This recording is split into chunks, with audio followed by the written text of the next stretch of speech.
All right, what's going on, everybody? It is Thursday, August 12th.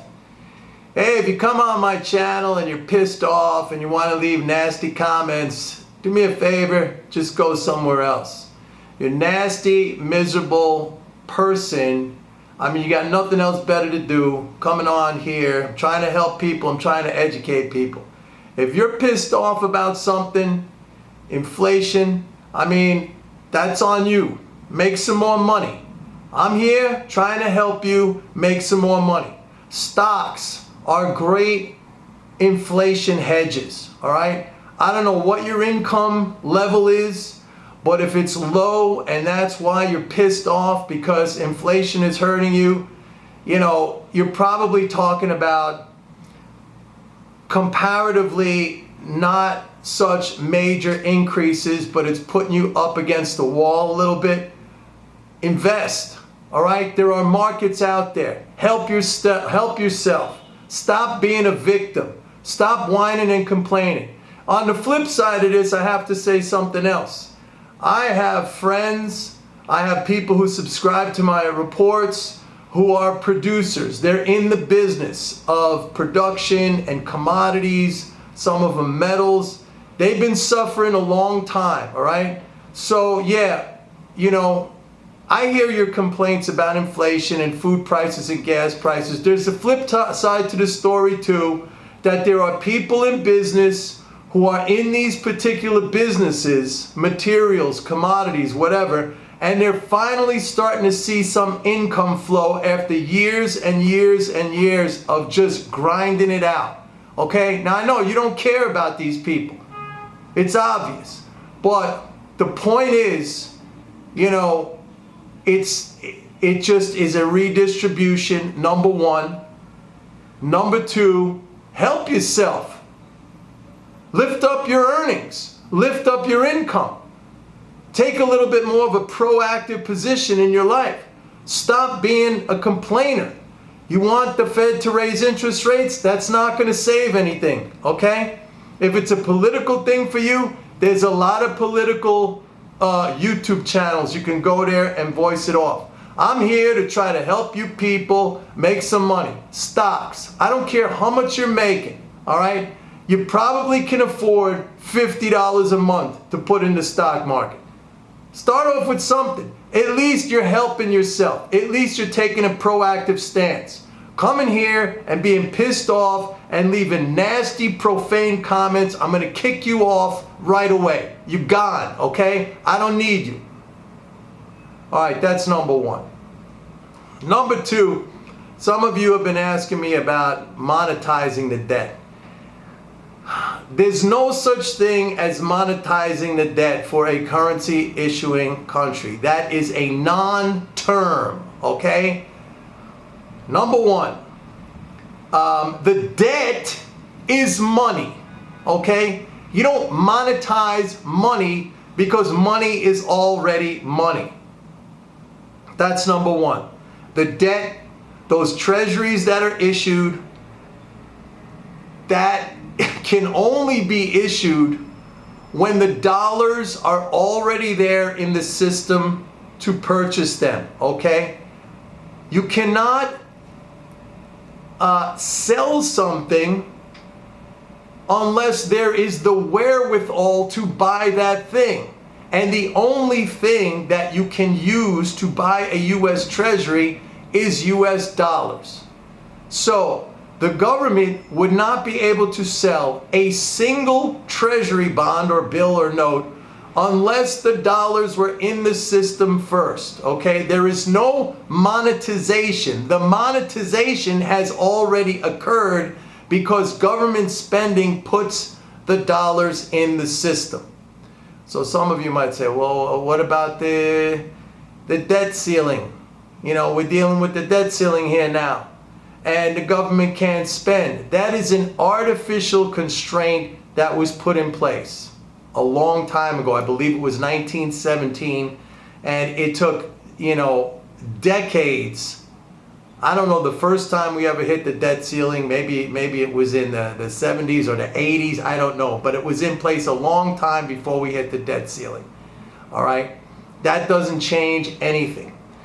What probably happened, all right, was that when we went off the gold standard, the domestic gold standard in 1933, when Franklin Roosevelt took us off the gold standard, all right, from 1933 to 1935, so 33, 34, and then 35, the government ran up something like a $6 billion deficit. Now, we went off the gold standard, which allowed the government to basically print money. They're printing money, all right? And that, what I like to say, it charged the system. Think of the system like a battery or a swimming pool or capital. That was the initial money put in. Okay, $6 billion at that time was an enormous percentage of GDP. Okay, I don't have the exact percentage, but it was enormous. And there was no counter balancing or offsetting sale of any debt. In 1935, all right, Franklin Roosevelt introduced the savings bond. So that started at a very tiny, meager amount. In fact, I went back and I researched it, and even during the World War II, when they sold savings bonds and war bonds, something like $200 million was raised, but we had like deficits. I think it was like 30, like in the tens of billions. So it was a fraction of bonds sold to finance, right, the war effort. But even going back before then, from 1933, we went off the gold standard, 1934 and 1935. And prior to that, we basically had like a balanced budget going all the way back to like 1789. Although I think from 1917 to 1919, when we were in World War I, we ran up some pretty hefty deficits, but we were on the gold standard. And they had to immediately turn around. The government had to immediately turn around and bring that back down to a balanced budget, which it did.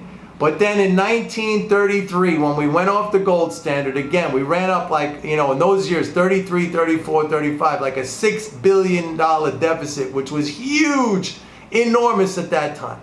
That charged the system. In other words, that was the initial capital. That put the money in there. All right, and from there, the regular annual spending, the government spends first, collect taxes later. Ultimately, new sorts of bonds and securities were added as the years went on. Here's the other thing, which is just pure logic.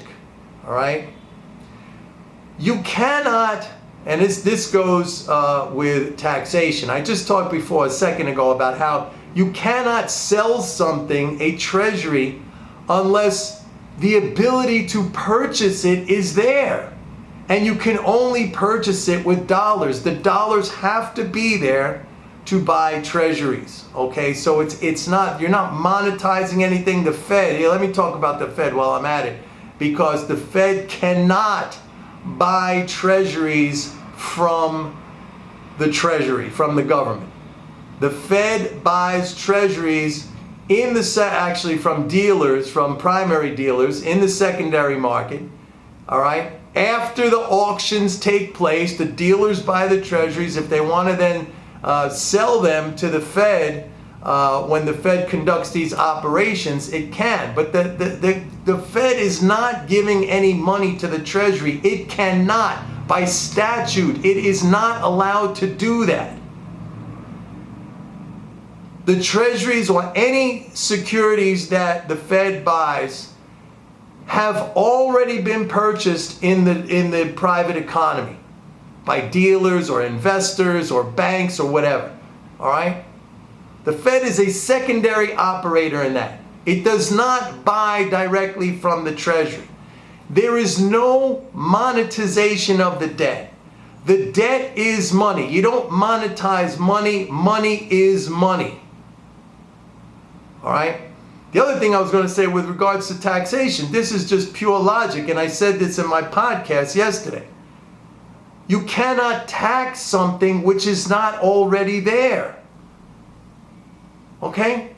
The dollars have to be there in order for the government to tax them and take them away. You cannot tax something which is not already there.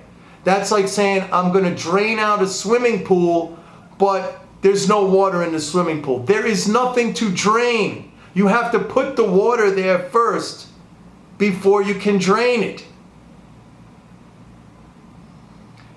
So when people talk about monetization of the debt, that is a non-term. That does not exist. That is a fallacy. You do not monetize money. It is already monetized.